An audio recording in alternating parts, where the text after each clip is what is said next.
Quando o banco me ligou naquela manhã de quinta-feira, jamais imaginei que minha vida inteira desmoronaria em questão de segundos. A voz do outro lado da linha era séria, quase hesitante, como se a pessoa estivesse medindo cada palavra antes de falar. Senhora, a senhora precisa vir até a agência imediatamente. Temos uma situação delicada aqui. Meu coração disparou. Pensei em assalto, fraude, cartão clonado, essas coisas que a gente vê todo dia no jornal. Mas nada, absolutamente nada poderia ter me preparado para o que veio a seguir. A senhora está em casa agora? A voz perguntou. Respondi que sim, sem entender aonde aquilo ia dar. Foi então que ela disse as palavras que congelaram meu sangue. Então não é a senhora que está aqui na agência, acompanhada do seu marido, tentando fazer uma transferência de valores significativos da conta conjunta de vocês? Eu simplesmente não consegui processar. Como assim? Meu marido estava em São Paulo, em uma viagem de negócios. Tinha saído de Curitiba na segunda-feira e só voltaria no final de semana. Ele me ligava todos os dias pela manhã e à noite.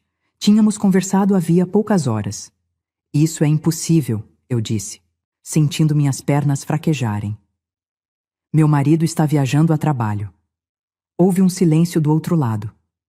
Então a gerente, porque era ela quem estava falando, respondeu com uma delicadeza que só tornou tudo mais assustador.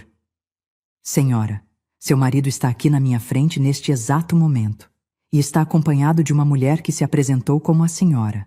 Ela tem documentos, conhece informações da conta, sabe detalhes que só a senhora saberia. Por isso estou ligando. Algo está muito errado aqui. Quem está me ouvindo agora, me conta nos comentários de onde você está acompanhando essa história. Eu quero muito saber. E se você gosta de histórias reais assim, se inscreve no canal porque eu preciso contar para vocês como essa história toda se desenrolou. Vocês não vão acreditar no que aconteceu depois. Fiquem comigo até o final porque essa é uma história que vocês vão querer ouvir até a última palavra. Meu nome é Helena, tenho 63 anos e durante 38 anos eu acreditei que tinha um casamento sólido, uma vida construída sobre verdade e cumplicidade. Conheci o Roberto quando eu tinha 24 anos, em um churrasco na casa de amigos aqui em Curitiba mesmo. Ele era bonito, engraçado, trabalhador, vinha de uma família simples como a minha. A gente se apaixonou rápido e casou depois de 1 ano de namoro. Tivemos 2 filhas, a Mariana e a Juliana, que hoje têm 35 e 32 anos. Foram anos de muita luta. Comecei a trabalhar como professora de ensino fundamental. Acordava às 5 da manhã para dar conta de tudo. Preparava o café, deixava a casa arrumada, levava as meninas para a escola, ia para a minha escola dar aula, voltava correndo para buscar as meninas, ajudava com lição de casa, fazia janta, botava para dormir, corrigia provas até tarde da noite. O Roberto trabalhava como representante comercial, viajava muito. Eu entendia. Era o trabalho dele, era o que pagava as contas. Sempre fui aquela esposa compreensiva, sabe? Nunca reclamei das viagens, das ausências, dos finais de semana que ele passava fora. Confiava nele completamente. Abri mão de muita coisa ao longo desses anos. Tinha vontade de fazer mestrado, de crescer na carreira. Mas como? Com 2 filhas pequenas e um marido que viajava o tempo todo? Alguém precisava estar em casa. Alguém precisava ser a base, a raiz. Esse alguém sempre fui eu. Quando as meninas cresceram, eu já estava acomodada na rotina de professora. Não que eu não amasse minha profissão, amava sim, mas sempre houve aquele gostinho de e se? E se eu tivesse investido mais em mim? E se eu tivesse colocado meus sonhos como prioridade também? Mas eu engolia esses pensamentos e seguia em frente. Afinal, família vem primeiro. Não é isso que a gente aprende? O Roberto sempre foi um bom provedor, isso eu não posso negar. A gente nunca passou necessidade, conseguiu dar educação para as meninas, ter uma casa confortável. Mas eu também trabalhava, também colocava meu salário dentro de casa. Só que de alguma forma, o trabalho dele sempre pareceu valer mais. As viagens dele eram importantes. Os compromissos dele eram urgentes. O cansaço dele era respeitado. Eu aprendi a não reclamar do meu próprio cansaço. Aprendi a sorrir e dizer que estava tudo bem quando estava exausta. Aprendi a ser forte porque alguém precisava ser. Quando as meninas saíram de casa para a faculdade e depois para casar, achei que finalmente teríamos tempo para nós. Tempo para viajar juntos, para nos reconectar, para aproveitar a vida que construímos. Mas as viagens do Roberto só aumentaram. É a fase final da carreira, Helena, ele dizia. Mais uns anos e a gente se aposenta tranquilo. Aí sim vamos aproveitar. Eu acreditava. Sempre acreditei nele. Minha mãe, que Deus a tenha, me criou com aqueles valores antigos, sabe? Casamento é para sempre, homem precisa de espaço, mulher precisa ser paciente. Eu fui tudo isso. Fui paciente quando ele esqueceu meu aniversário porque estava viajando. Fui compreensiva quando ele desmarcou nosso aniversário de casamento porque surgiu uma reunião importante em São Paulo. Fui forte quando ele mal estava presente nos momentos difíceis, como quando meu pai faleceu e ele não pôde adiar uma viagem. Sempre tinha uma justificativa, sempre tinha uma explicação que fazia sentido. E eu, boba, sempre entendia. Aposentei-me há 2 anos, depois de 40 anos dando aula. Foi uma festa linda na escola, os alunos fizeram surpresa, foi emocionante. O Roberto estava viajando, não pôde comparecer. Mas mandou flores, isso ele mandou. Naquela época, comecei a sentir um vazio diferente. Pela primeira vez em décadas, eu tinha tempo. Tempo para pensar, para olhar ao redor, para realmente ver minha vida. E sabe o que eu via? Eu via uma casa grande e silenciosa. Via um marido que passava mais tempo fora do que dentro de casa. Via filhas ocupadas com suas próprias vidas, o que é natural e até bom. Mas eu via também uma Helena que tinha se perdido pelo caminho. Quem era eu sem as aulas, sem as filhas para cuidar, sem a rotina que me definia? Comecei a ir para a academia, entrei para um grupo de artesanato, me inscrevi em aulas de pintura. Estava redescobrindo pequenos prazeres, pequenas alegrias. Roberto mal notava. Quando estava em casa, passava horas no computador, no celular, sempre ocupado com trabalho. Jantávamos juntos, conversávamos trivialidades, assistíamos televisão. Tudo muito educado, muito cordial. Mas o fogo, aquela conexão que a gente teve um dia, tinha virado cinza fria havia muito tempo. Eu me conformava pensando que era assim mesmo, que casamentos longos eram feitos de companheirismo, não de paixão. As coisas começaram a ficar realmente estranhas, uns 6 meses antes daquela ligação do banco. Pequenos detalhes que eu tentava ignorar, mas que ficavam martelando na minha cabeça. O Roberto começou a trocar a senha do celular, coisa que nunca tinha feito antes. Quando eu comentei, ele disse que era por segurança, que tinha lido sobre hackers e essas coisas. Fazia sentido, né? Ele também começou a tomar mais cuidado com a aparência.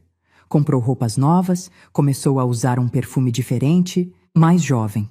Até entrou na academia. Quando eu elogiei, feliz por ele estar se cuidando, ele meio que desconversou. Disse que estava preocupado com a saúde, com o colesterol alto. De novo, fazia sentido. Tudo sempre fazia sentido. Mas meu estômago vivia embrulhado. Sabe aquela sensação de que algo não está certo, mas você não consegue colocar o dedo exatamente no que é? Comecei a perceber que as viagens mudaram de padrão. Antes ele ia de segunda a sexta, às vezes ficava fora 2 semanas seguidas. Agora eram viagens mais curtas, de 3, 4 dias, mas muito mais frequentes. E sempre para São Paulo. Sempre. Quando eu perguntava sobre o trabalho, ele era vago. Reuniões com clientes, você sabe como é. Eu não sabia, na verdade. Nunca tinha me interessado muito pelos detalhes do trabalho dele, confiava que ele estava fazendo o que precisava ser feito. Uma noite, ele estava no banho e o celular dele tocou. Estava na mesa da cozinha. Eu olhei sem querer e vi uma mensagem que dizia: "Tá com saudade, amor, mal posso esperar quinta-feira." Meu coração disparou. Peguei o celular para ler melhor, mas estava bloqueado. Quando ele saiu do banho, perguntei quem tinha mandado mensagem. Ele olhou o celular, dei um sorriso e disse: "Ah, é o Marcelo, Um cliente chato que fica me mandando mensagem fora de hora. Mas a mensagem dizia amor. Eu tinha certeza do que tinha visto. Fiquei a noite inteira acordada, pensando, quebrando a cabeça. Será que eu tinha lido errado? Será que eu estava ficando paranoica? De manhã, ele viajou novamente. Me deu um beijo na testa, como sempre fazia, e disse que voltaria no sábado. Foi nessa viagem, uma semana antes da ligação do banco, que eu fiz algo que nunca tinha feito antes. Liguei para o hotel onde ele disse que estava hospedado em São Paulo, o mesmo de sempre, um hotel que ele usava havia anos. Disse que era a esposa do Roberto Andrade e que precisava passar um recado urgente. A recepcionista foi super gentil, disse que ia transferir para o quarto. Meu coração estava batendo tão forte que eu achei que ia sair pela boca. O telefone tocou, tocou, tocou. Ninguém atendeu. A recepcionista voltou à linha e perguntou se eu queria deixar recado. Eu disse que não, que tentaria o celular mesmo. Desliguei e fiquei ali, sentada na sala, olhando para o nada. Talvez ele estivesse em reunião, talvez estivesse no trânsito, talvez. Tentei o celular dele, chamou normal e ele atendeu. Oi, amor, tudo bem? Tô em reunião, depois te ligo? E desligou. Rápido assim. Eu quase liguei de volta no hotel para conferir se ele realmente estava hospedado lá, mas tive medo. Medo do quê? Eu não saberia dizer. Medo de confirmar o que eu estava começando a suspeitar. Naquela semana, mal dormi. Fiquei olhando fotos antigas, fotos de quando a gente era jovem, quando as meninas eram pequenas, quando a gente parecia feliz. Será que era feliz mesmo ou eu só acreditava que era? Será que sempre houve sinais e eu escolhi não ver? Na sexta à noite, ele ligou dizendo que precisaria ficar até domingo porque tinha surgido uma oportunidade de negócio que não podia perder. Eu disse que tudo bem, como sempre dizia, mas não estava bem. Liguei para a Mariana, minha filha mais velha, só para conversar, para ouvir uma voz amiga. Contei que estava me sentindo sozinha, que o pai viajava demais. Ela, do jeito prático dela, disse: Mãe, aproveita para fazer suas coisas. Vai no cinema, chama as amigas, se diverte. Você passou a vida cuidando da gente, agora é hora de cuidar de você. Ela não estava errada, mas não era disso que eu precisava naquele momento. Eu precisava que alguém me dissesse que eu não estava louca, que era normal sentir o que eu estava sentindo. Mas como explicar uma angústia que eu mesma não entendia direito? No domingo, o Roberto chegou de viagem mais animado do que o normal. Trouxe bombons para mim, aqueles que eu gosto, da loja do aeroporto. Me abraçou, disse que tinha sentido minha falta. Fizemos amor naquela noite, coisa que não acontecia havia meses. E sabe o que é pior?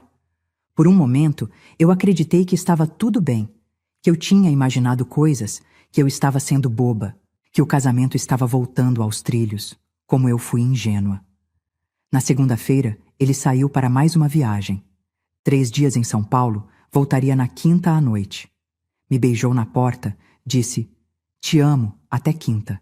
E eu respondi: Também te amo, boa viagem. Rotina. Tudo tão normal, tão comum. Na terça-feira, acordei com uma sensação estranha, um aperto no peito. Tentei me distrair. Fui para a academia, fui ao mercado, limpei a casa inteira, mesmo sem precisar. Mas aquela sensação não passava. Na quarta à noite, ele me ligou como sempre. Falamos por 5 minutos. Ele disse que estava cansado, que ia dormir cedo, que me ligava no dia seguinte. Eu disse boa noite e fiquei ali, segurando o telefone, sentindo que algo estava muito errado. E então veio aquela quinta-feira. A manhã começou normal. Acordei, tomei café, fui caminhar na praça perto de casa. Voltei, tomei banho. Estava pensando em preparar um bolo para quando o Roberto chegasse à noite. Foi quando o telefone tocou. Número desconhecido. Quase não atendi. Pensei que era telemarketing. Mas algo me fez atender. E ali, do outro lado da linha, a voz da gerente do banco dizendo aquelas palavras que explodiram minha vida em 1000 pedaços. Seu marido está aqui na agência, acompanhado de uma mulher que se apresentou como a senhora. Ainda no telefone, com as mãos tremendo tanto que mal conseguia segurar o aparelho, eu pedi para a gerente me dar mais detalhes. Ela explicou com voz baixa Que o Roberto tinha chegado à agência havia cerca de 20 minutos, acompanhado de uma mulher loira, aparentando uns 40 e poucos anos. Os dois queriam fazer uma transferência grande da conta conjunta que eu e o Roberto tínhamos há décadas. Quando ela pediu os documentos, a mulher apresentou uma carteira de identidade em meu nome. Mas, senhora, a gerente disse, eu conheço a senhora há mais de 15 anos. Eu sei que não é a senhora que está aqui na minha frente. Por isso inventei uma desculpa. Disse que o sistema estava com problema e que eles precisariam esperar uns minutos, e vim para minha sala ligar para a senhora. Eu mal conseguia respirar. Pedi para ela não deixar eles saírem, que eu estava indo para lá imediatamente. Ela disse que ia tentar enrolar, mas que não poderia segurá-los por muito tempo sem levantar suspeitas. A agência ficava a 15 minutos de carro da minha casa. Peguei a bolsa, a chave do carro e saí sem nem trancar a porta direito. Minhas mãos tremiam tanto que errei a marcha 3 vezes antes de conseguir sair da garagem. No caminho, minha cabeça era um turbilhão. Quem era aquela mulher? Por quanto tempo isso estava acontecendo? Como ela tinha documentos falsos no meu nome? O Roberto sabia? Claro que sabia. Ele estava lá com ela. Mas como? Como o homem com quem eu dividi minha vida inteira, com quem eu tive filhas, construí uma família, podia estar fazendo isso? Peguei trânsito na Avenida Cândido de Abreu, coisa rara àquela hora da manhã, e eu quase desci do carro para sair correndo. Buzinei, passei raiva, chorei, tudo ao mesmo tempo. Quando finalmente cheguei ao banco, estacionei torto mesmo, nem me importei. Entrei quase correndo. A gerente, Patrícia, me viu e fez um sinal discreto com a cabeça, indicando a sala de atendimento ao lado. Através do vidro, eu vi. Vi o Roberto, meu marido de 38 anos, sentado ao lado de uma mulher loira, bonita, bem mais nova que eu. Eles estavam conversando, sorrindo. Ele estava com a mão no joelho dela. Naquele momento, eu senti meu mundo acabar. A Patrícia me puxou para a sala dela antes que eles me vissem. Fechou a porta e me ofereceu água. Eu estava pálida, ela disse depois, branca como papel.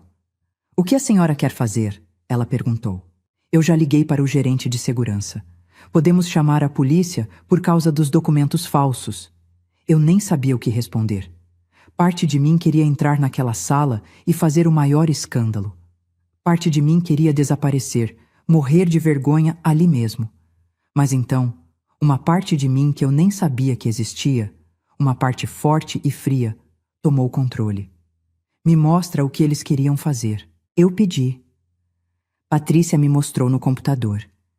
Eles queriam transferir R$250 mil da nossa conta conjunta para uma conta em nome da tal mulher. R$250 mil. Era praticamente tudo que tínhamos economizado ao longo de décadas. O dinheiro da minha aposentadoria estava lá.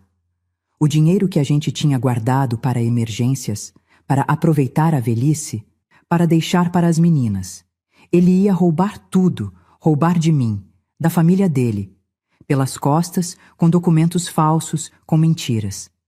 Não chama a polícia ainda, eu disse para a Patrícia. Me dá uns minutos. Ela me olhou sem entender, mas concordou. Eu precisava pensar rápido. Se eu fizesse escândalo agora, o que ia acontecer? Ele ia negar, ia inventar desculpa, ia dizer que eu estava entendendo errado. A mulher ia desaparecer. Eu ia ficar parecendo a louca, a esposa paranoica. Não. Eu precisava de provas. Precisava entender exatamente o que estava acontecendo. Então eu falei para a Patrícia. Diz para eles que o sistema voltou, mas que para uma transferência desse valor vai precisar de mais documentação. Diz que eles vão ter que voltar amanhã com certidão de casamento atualizada, comprovante de residência recente, essas coisas. Enrola eles. Patrícia, que era esperta, entendeu na hora. A senhora tem certeza? Ela perguntou. Eu tenho, respondi com uma firmeza que eu não sabia de onde estava vindo. Enquanto ela voltava para dar a notícia para eles, eu saí pela porta dos fundos do banco. Não queria que me vissem. Não ainda.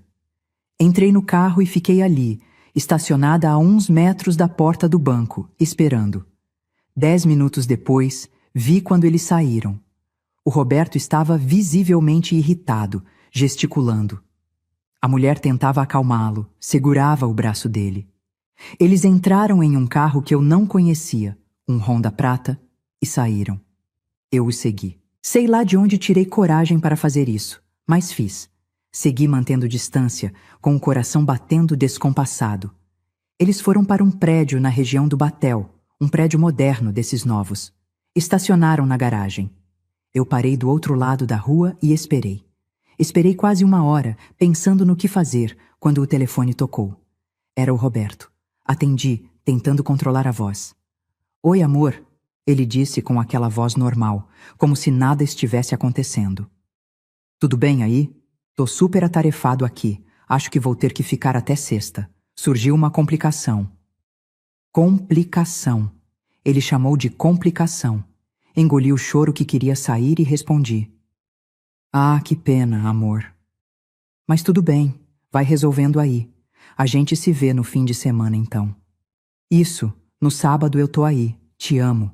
"Também te amo." Eu menti. Desliguei e finalmente chorei. Chorei ali, sozinha no carro. Toda a dor, toda a traição, toda a humilhação. Mas as lágrimas secaram rápido, porque junto com a dor veio uma raiva fria, calculista. Ele achava que eu era boba, achava que podia me enganar, roubar de mim, jogar fora 38 anos como se fossem nada. Anotei o endereço do prédio, tirei foto da placa do carro. Fui para casa e lá, sentada na mesa da cozinha, comecei a juntar peças de um quebra-cabeça que eu tinha me recusado a ver. Lembrei das viagens cada vez mais frequentes, do celular com senha nova, das roupas novas, do perfume diferente. Lembrei da mensagem que vi naquele dia. "Tá com saudade, amor?" Lembrei de como ele tinha ficado mais distante, mas ao mesmo tempo, de vez em quando, tinha esses surtos de carinho, como no domingo passado. Tudo fazia sentido agora. Sentido doloroso, mas fazia. Abri o computador e fui atrás dos extratos bancários. A gente tinha conta conjunta, mas também contas individuais. Comecei a verificar a dele. Pequenos saques frequentes que eu nunca tinha notado. Pagamentos de cartão de crédito muito altos. Fui mais fundo, acessei as faturas do cartão. Restaurantes caros em São Paulo, hotéis, uma joalheria, flores, tudo nos últimos 8 meses. 8 meses. Ele estava com essa mulher há pelo menos 8 meses e eu não tinha percebido nada. Ou tinha percebido e escolhido ignorar? A dúvida me corroía. Liguei para a Mariana. Não contei tudo, não ainda, mas disse que precisava de ajuda com uma questão do banco, que era urgente. Ela, que trabalha com advocacia, topou me encontrar no dia seguinte. Naquela noite, sozinha na nossa cama, na cama onde a gente tinha dormido junto por quase 4 décadas, eu fiquei olhando para o teto, planejando. Porque uma coisa eu tinha decidido. Eu não ia ser a vítima passiva dessa história. Ia descobrir tudo, absolutamente tudo, e então ia agir. Mas com inteligência, não com emoção. No dia seguinte, contei tudo para a Mariana. Vi minha filha, sempre tão forte e controlada, desmoronar na minha frente. Ela chorou, gritou, quis ligar para o pai na hora para xingar ele. Eu segurei. "Não", eu disse. "Ainda não. Primeiro a gente precisa proteger o que é nosso. Depois a gente acerta as contas." Mariana entendeu. Ela me levou a um advogado conhecido dela, especializado em divórcio e patrimônio. Dr. Fernando ouviu minha história toda, olhou os documentos que eu levei e disse: "A senhora fez a coisa certa em não fazer escândalo. Agora vamos trabalhar estrategicamente." Nas próximas semanas, eu virei outra pessoa. Por fora, continuei sendo a Helena de sempre. Quando o Roberto chegou no sábado, eu o recebi normal. Fiz comida, sorri, perguntei da viagem. Por dentro, estava colecionando evidências como quem coleciona selos. Contratei um investigador particular. Sim, fiz isso. Parece coisa de filme, mas fiz. Em 1 semana, ele me trouxe um relatório completo. A mulher se chamava Silvana, tinha 42 anos, era esteticista, tinha 2 filhos de outro relacionamento. E o pior, o Roberto alugou um apartamento para ela há 7 meses. Estava bancando tudo. Aluguel, carro, escola das crianças dela. Tudo com o nosso dinheiro, o dinheiro que era meu também, que eu tinha ajudado a construir. O investigador me trouxe fotos. Fotos deles entrando e saindo do apartamento. Fotos deles de mãos dadas no shopping. Fotos deles em restaurante, brindando. Em uma delas, dava para ver uma aliança na mão dela. Meu estômago revirou. Ele tinha dado uma aliança para ela. Confrontei tudo com as datas das viagens de trabalho dele. Batia tudo. Cada viagem, cada ausência, ele estava com ela. O advogado me orientou a fazer algumas coisas fundamentais. Primeiro, juntar toda a evidência possível. Feito. Segundo, proteger meu patrimônio. Fomos ao banco, expliquei a situação e bloqueamos qualquer movimentação grande na conta conjunta sem autorização de ambos presencialmente. Também descobri algo que eu não sabia. Meu pai, quando faleceu há 5 anos, tinha deixado um seguro de vida em meu nome que eu nunca tinha mexido. Era um valor significativo, que estava rendendo em uma aplicação. R$ 200.000. O Roberto não sabia disso porque tinha chegado depois do inventário já fechado, e como estava no meu nome de solteira, ele nunca viu nos extratos. Transferi esse dinheiro para uma conta nova, só minha, em outro banco. Terceiro, documentar tudo. Comecei a anotar cada viagem dele, cada ligação estranha, cada comportamento suspeito.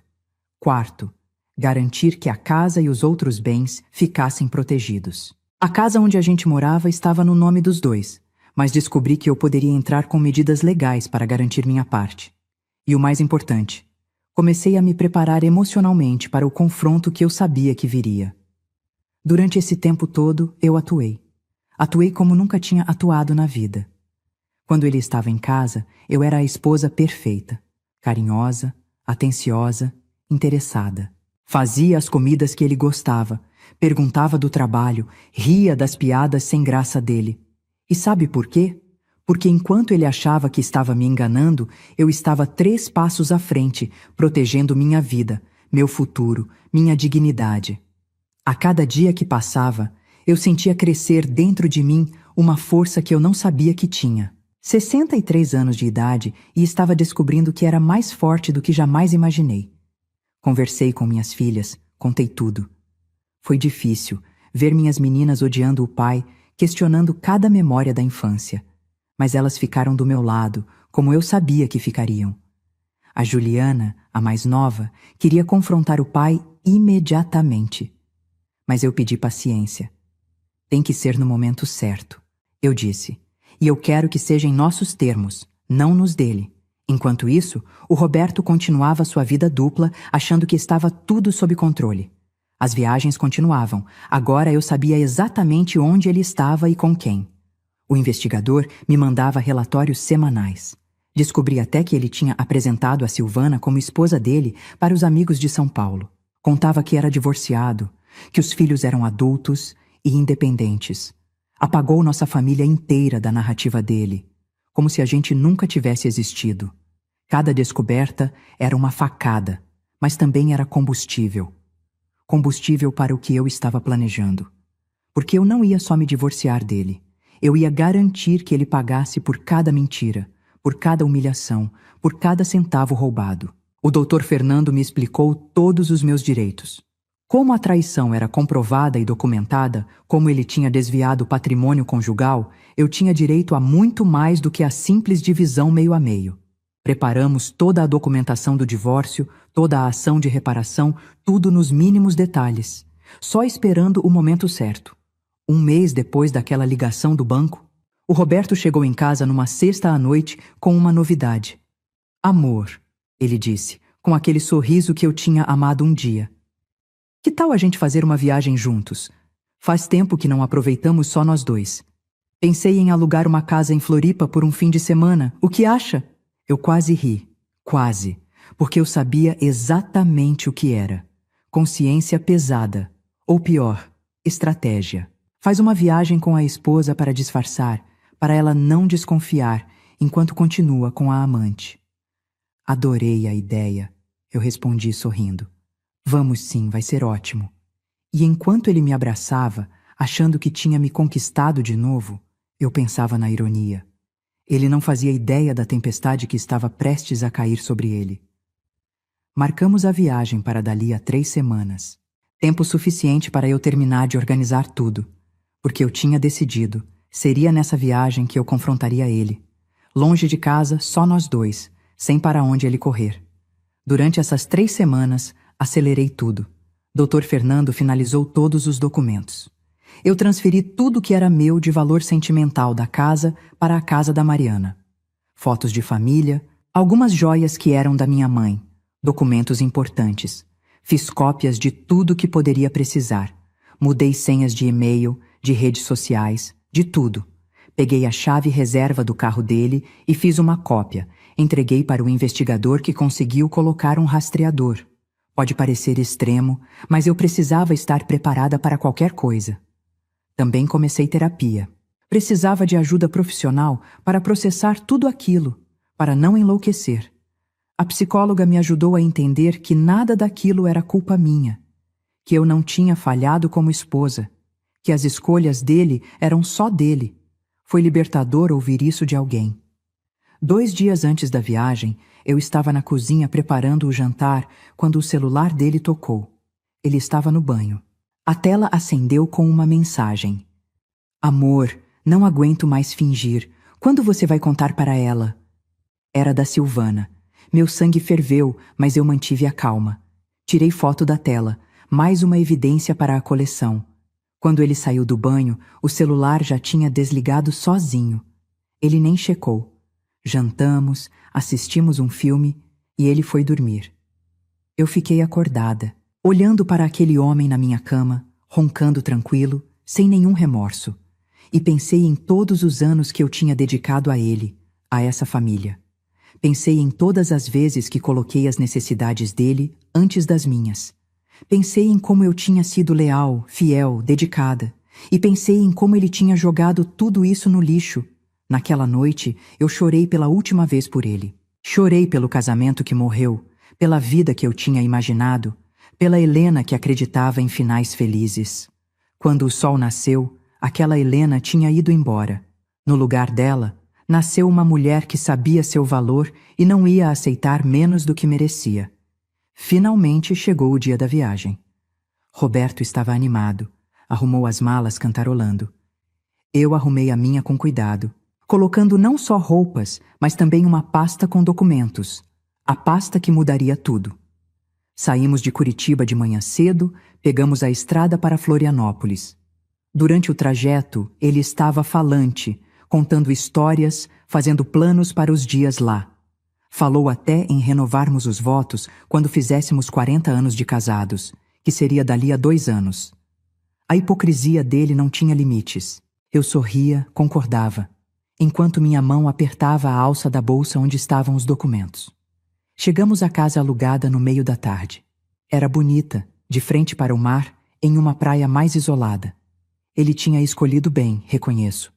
Tiramos as malas do carro, arrumamos as coisas.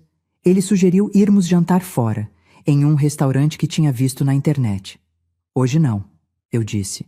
Vamos ficar aqui mesmo. Eu faço alguma coisa. Quero conversar com você com calma. Alguma coisa no meu tom deve ter alertado ele, porque vi uma sombra passar pelo rosto dele. Mas ele disfarçou rápido. Claro, amor, o que você quiser.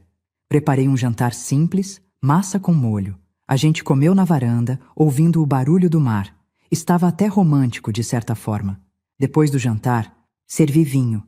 Ele aceitou, relaxado. Tomamos em silêncio por alguns minutos. Então eu disse, Roberto, a gente precisa conversar sobre São Paulo. Ele quase engasgou com o vinho. São Paulo? Ele perguntou, tentando parecer casual. Sim, eu respondi, olhando direto nos olhos dele. Sobre suas viagens, sobre o que você realmente faz lá. Vi o pânico tomar conta do rosto dele. Helena, eu não sei do que você está falando. Não me insulta fingindo agora. Eu cortei, com uma voz firme que eu mal reconheci como minha. Eu sei de tudo, Roberto. Sei da Silvana. Sei do apartamento. Sei do dinheiro que você tem desviado. Sei de cada mentira que você contou nos últimos 8 meses. O silêncio que caiu entre nós era tão pesado que parecia sólido. Ele ficou branco. Tentou falar. Parou. Tentou de novo. Eu? Como você. Como eu descobri? Eu terminei a frase para ele. Isso importa? Importa que eu descobri. Importa que eu tenho provas de tudo. Fotos, extratos, documentos, gravações. Tudo. Coloquei a pasta na mesa entre nós. Quer ver? Ele não respondeu. Estava em choque. Você ia roubar 250 mil reais de mim, Roberto. Com documentos falsos? Com uma mulher se passando por mim. Você tem ideia do que isso significa? Além de adultério, é crime, fraude, falsidade ideológica.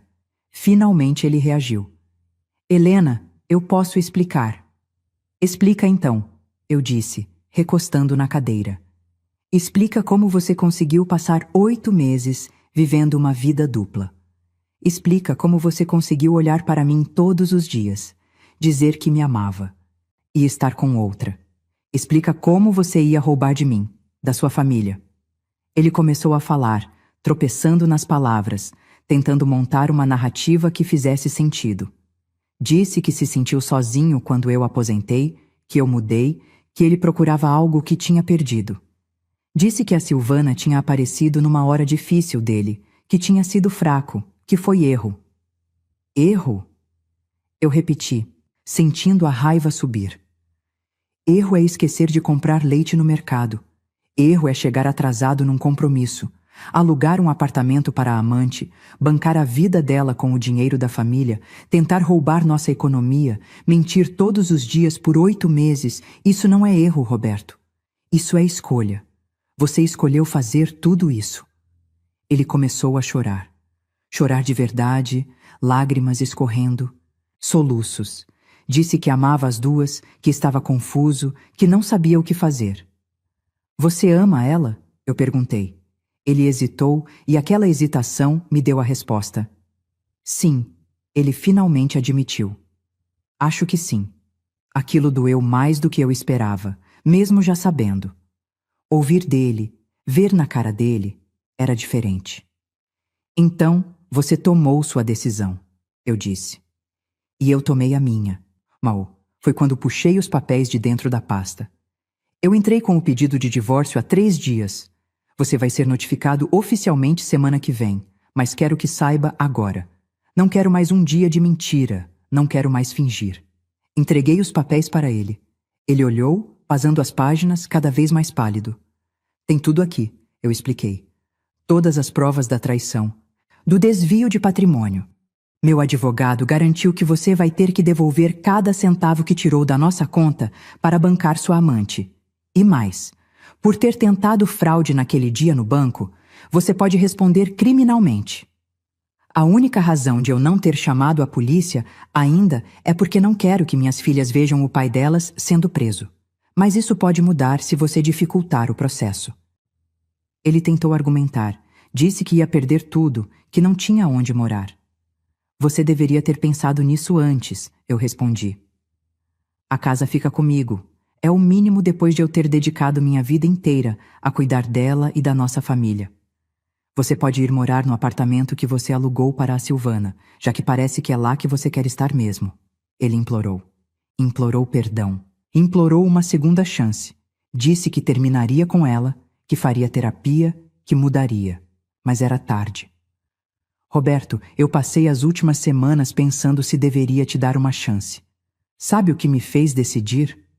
Foi perceber que eu não quero mais. Mesmo que você terminasse com ela, mesmo que fosse tudo um pesadelo e a gente pudesse apagar, eu não quero mais. Porque eu vi quem você realmente é. Vi que você é capaz de mentir olhando nos meus olhos. Vi que você é capaz de planejar roubar de mim. Vi que você criou uma vida inteira paralela e não perdeu o sono. E eu não posso viver com alguém assim. Eu mereço mais. Passamos a noite toda conversando, ou melhor, ele falando e eu ouvindo. Ele contou tudo, como tinha conhecido ela, como tinha começado, como foi se envolvendo. Disse que nunca quis me machucar, que pensava em contar, mas não achava o momento certo. Mentiras que ele contava para si mesmo para justificar o injustificável. De manhã, fizemos as malas em silêncio e voltamos para Curitiba. A viagem de 4 horas foi a mais longa da minha vida. Quando chegamos em casa, ele foi para o quarto de hóspedes. Ficou lá 3 dias, até achar um lugar para ficar. Levou suas roupas, seus objetos pessoais e saiu da minha vida. As meninas foram duras com ele. A Mariana nem quis falar quando ele tentou ligar. A Juliana falou, mas foi para dizer que ele tinha decepcionado ela de uma forma que ela nunca ia conseguir perdoar completamente. Ele perdeu muito mais do que uma esposa. Perdeu o respeito das filhas, a confiança da família, a reputação. O processo de divórcio levou 6 meses. 6 meses de idas e vindas, de advogados, de papelada. Mas no final, a justiça foi feita. Fiquei com a casa, com metade de tudo que a gente construiu junto, e ele teve que devolver todo o dinheiro que tinha desviado para a conta da Silvana. Teve que vender o carro dele para pagar, porque tinha gastado tudo. Descobri depois que a Silvana o deixou quando o dinheiro acabou. Engraçado como essas coisas funcionam. Ele tentou me ligar algumas vezes, mandar mensagens, pedindo desculpas, dizendo que tinha cometido o maior erro da vida dele. Eu nunca respondi. Não tinha mais nada para falar com ele. As filhas mantêm um contato mínimo, mais por educação do que por vontade. Ele está sozinho agora, morando num apartamento pequeno, trabalhando para pagar as dívidas que criou com as suas escolhas. E eu? Eu estou reconstruindo minha vida. No começo foi difícil, muito difícil. Tem noites que eu ainda acordo e espero ver ele do outro lado da cama. Tem momentos que eu vejo alguma coisa e penso, vou contar para o Roberto, antes de lembrar que ele não faz mais parte da minha vida. Tem dias que eu sinto raiva, outros que eu sinto tristeza. Mas cada vez mais, o que eu sinto é alívio. Alívio de não estar mais vivendo uma mentira. Alívio de ter descoberto a tempo de ainda poder reconstruir. Alívio de ter encontrado minha própria força. Voltei a estudar, me inscrevi num curso de História da Arte que eu sempre quis fazer. Fiz novas amizades, mulheres incríveis que passaram por situações parecidas. A gente se apoia, ri juntas, chora juntas. Viajei para Buenos Aires com a Mariana, só nós duas, e foi maravilhoso. Pintei a casa inteira de cores novas, mudei os móveis, fiz ela ficar com a minha cara, não mais com a cara de um casal que não existe mais. Minha autoestima, que tinha ido para o chão, está se reconstruindo aos poucos. Emagreci, não porque estava tentando, mas porque voltei a me cuidar. Mudei o corte de cabelo, comprei roupas novas, roupas que eu gosto, não mais pensando no que ele ia achar. Tem até um senhor simpático na academia que fica dando em cima de mim. E sabe de uma coisa? É bom saber que eu ainda sou desejável, que eu ainda tenho vida pela frente. Não sei se quero outro relacionamento agora. Talvez nunca mais queira, e está tudo bem. Estou aprendendo a estar comigo mesma, a gostar da minha própria companhia. Coisa que eu nunca fiz em 63 anos de vida. Passei da casa dos meus pais direto para a casa do meu marido. Agora, pela primeira vez, essa casa é minha, só minha. E sabe de uma coisa? Eu gosto. Gosto de decidir o que vou comer sem ter que pensar em mais ninguém. Gosto de assistir minhas novelas sem ninguém reclamando. Gosto de dormir no meio da cama. Gosto dessa liberdade que eu nunca tive. Claro que tem cicatrizes, tem desconfiança que eu sei que vai demorar para passar, talvez nunca passe. Tem a tristeza de uma vida que eu imaginei que seria de um jeito e foi de outro. Tem a decepção de perceber que você pode viver com alguém por décadas e não conhecer essa pessoa de verdade. Mas tem também a força de saber que eu sobrevivi, que eu não me deixei destruir, que quando tudo desmoronou, eu me levantei e reconstruí.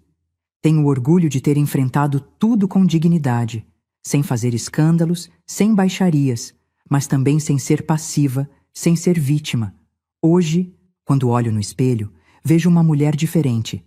Vejo uma sobrevivente. Vejo uma mulher que aprendeu que amor próprio é mais importante que qualquer outro amor. Vejo uma mulher que não vai mais aceitar migalhas de afeto, mentiras disfarçadas de proteção, desrespeito mascarado de distração. Vejo uma mulher que sabe seu valor. As pessoas me perguntam se eu odeio o Roberto. Não odeio. Ódio dá muito trabalho, ocupa muito espaço na cabeça e no coração. E eu não quero mais dar espaço para ele na minha vida, nem que seja através do ódio. Eu simplesmente não sinto mais nada. Ele é um estranho que um dia foi importante, mas não é mais. É passado. E eu estou focada no presente e no futuro. Tem dias que eu até agradeço, acredita? Agradeço porque se não fosse aquela ligação do banco, eu poderia ter passado o resto da vida na ignorância, sendo enganada, sendo roubada. Poderia ter sido pior. Eu poderia ter descoberto tarde demais, quando não tivesse mais forças para recomeçar. Então, de certa forma, aquela ligação me salvou. Me salvou de continuar vivendo uma mentira. Me salvou de desperdiçar mais anos da minha vida com alguém que não me merecia. Hoje, quando acordo de manhã, a primeira coisa que eu faço é agradecer. Agradecer por ter saúde, por ter minhas filhas, por ter um teto, por ter descoberto minha força. Minha vida não é perfeita, está longe disso, mas é minha, é real, é honesta. E depois de tanto tempo vivendo na mentira de outra pessoa, viver na minha verdade, mesmo que imperfeita, mesmo que às vezes dolorida, é libertador. Aprendi que nunca é tarde para recomeçar. Que 63 anos não é o fim, pode ser um começo. Que a gente pode se reinventar em qualquer idade. Que respeito próprio não tem preço. Que solidão é melhor que companhia ruim. Que a gente não precisa de outra pessoa para ser feliz, para ser completa. A gente já é completa, sozinha. Outra pessoa pode somar, mas nunca deve ser nossa única fonte de felicidade. Se tem uma coisa que eu quero que as mulheres que estão me ouvindo entendam é: não ignorem os sinais. Não fiquem se convencendo de que está tudo bem quando o instinto está gritando que não está. Não tenham medo de investigar, de questionar, de exigir respeito. E, principalmente, não tenham medo de recomeçar. Sim, vai doer. Sim, vai ser difícil. Sim, vão ter momentos que você vai querer desistir. Mas do outro lado dessa dor, tem liberdade, tem paz, tem uma versão sua que você nem sabia que existia, uma versão forte, corajosa, resiliente. Vale a pena chegar até ela. Minha história podia ter acabado comigo destruída, acabada, me achando culpada, me perguntando o que eu fiz de errado, mas não acabou assim. Acabou comigo de pé, de cabeça erguida, sabendo que eu fiz tudo o que podia, que eu fui leal até o fim, que eu não tenho do que me envergonhar. As escolhas erradas foram dele, não minhas. A traição foi dele, não minha. E a responsabilidade de lidar com as consequências é dele, não minha. Outro dia encontrei o Roberto no supermercado. Foi constrangedor, mas eu cumprimentei educadamente e segui meu caminho. Ouvi dizer que ele está tentando reatar com a Silvana, mas ela não quer mais. Dizem que ele está arrependido, que fala para todo mundo que cometeu o maior erro da vida. Mas sabe de uma coisa? Não é mais meu problema. Não é mais minha responsabilidade consertar as cagadas que ele faz, cuidar dos sentimentos dele, me preocupar se ele está bem ou mal. Ele é adulto. Que arque com as consequências das escolhas dele. Eu arquei com as minhas. Escolhi não ser vítima. Escolhi lutar pelos meus direitos. Escolhi recomeçar. E olha, não me arrependo nem um pouco. Às vezes as filhas comentam que sentem falta da família como era antes, da ideia de família completa. E eu entendo, é difícil para elas também. Mas eu sempre digo, aquela família era baseada em mentiras. Essa vida que a gente tem agora, mesmo que seja diferente, mesmo que não seja perfeita, é baseada na verdade. E verdade sempre vale mais que uma ilusão confortável. Estou planejando viajar para a Europa ano que vem. Sempre foi meu sonho conhecer Paris, Roma, Barcelona. O Roberto sempre dizia que era muito caro, que a gente não podia. Mas sabe o que eu descobri? Eu posso. Com o dinheiro que consegui no divórcio, com minha aposentadoria, eu posso realizar esse sonho. E vou realizar. Vou com um grupo de amigas, mulheres maduras como eu, cada uma com sua história, cada uma com suas cicatrizes, mas todas guerreiras. Vamos brindar a nossa liberdade embaixo da Torre Eiffel. Vamos jogar moedas na Fontana de Trevi, pedindo não por um homem, mas por mais saúde para aproveitar a vida. Vamos caminhar pelas Ramblas em Barcelona, sentindo que o mundo é nosso. Porque é. O mundo é nosso, em qualquer idade, em qualquer situação. Basta a gente ter coragem de conquistá-lo. Tem gente que me olha com pena, eu vejo. Coitada da Helena, depois de tantos anos ficou sozinha. Mas eu não sou coitada, eu sou forte, eu sou livre, eu sou dona do meu destino. E se esse destino incluir alguém no futuro, que seja alguém que me mereça, que me respeite, que me valorize, se não incluir ninguém, também está ótimo. Porque eu aprendi que estar sozinha não é a pior coisa que pode acontecer com alguém. A pior coisa é estar acompanhada e se sentir sozinha. É estar num relacionamento e não ser valorizada. É dedicar sua vida a alguém que não faz o mesmo por você. Isso sim é terrível. E eu não vou mais aceitar isso na minha vida. Nunca mais. Minha régua subiu, meu padrão mudou, meu amor próprio foi restaurado. E qualquer pessoa que quiser fazer parte da minha vida vai ter que estar à altura disso. Então, para vocês que estão me ouvindo, principalmente as mulheres que talvez estejam passando por algo parecido, não desistam de vocês mesmas. Investiguem se precisar, confrontem quando tiver certeza, se protejam sempre. Não tenham medo de advogados, de processos, de brigas. Lutem pelo que é de direito de vocês. Não aceitem migalhas. Não se contentem com menos do que merecem. E, principalmente, lembrem-se que vocês são muito mais fortes do que imaginam. Quando eu recebi aquela ligação do banco, eu achei que meu mundo estava acabando. E estava, de certa forma. Mas do fim daquele mundo, nasceu um novo, um mundo melhor, mais verdadeiro, mais meu. E se eu conseguir, com 63 anos, depois de 38 anos de casamento, recomeçar e me reinventar, qualquer uma consegue. Em qualquer idade, em qualquer situação. Nunca é tarde para você ser feliz de verdade. Nunca é tarde para você se colocar em primeiro lugar. Nunca é tarde para você descobrir quem você realmente é quando não está mais vivendo para agradar outra pessoa. E você que está me ouvindo agora me diz, o que você faria no meu lugar? Teria tido a coragem de confrontar? Teria conseguido planejar e se proteger? Ou teria feito diferente? Comenta aqui embaixo, eu quero saber. Quero ouvir suas histórias também. Porque todas nós temos histórias, todas nós temos batalhas, todas nós temos cicatrizes. E compartilhar essas histórias é o que nos torna mais fortes, é o que cria essa rede de apoio que toda mulher precisa. Nós não estamos sozinhas.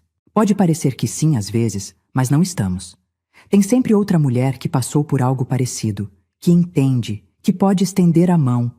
E se a minha história puder ajudar, nem que seja uma pessoa a ter coragem de mudar sua vida, de sair de um relacionamento ruim, de lutar pelos seus direitos, então valeu a pena expor minha dor, minha intimidade.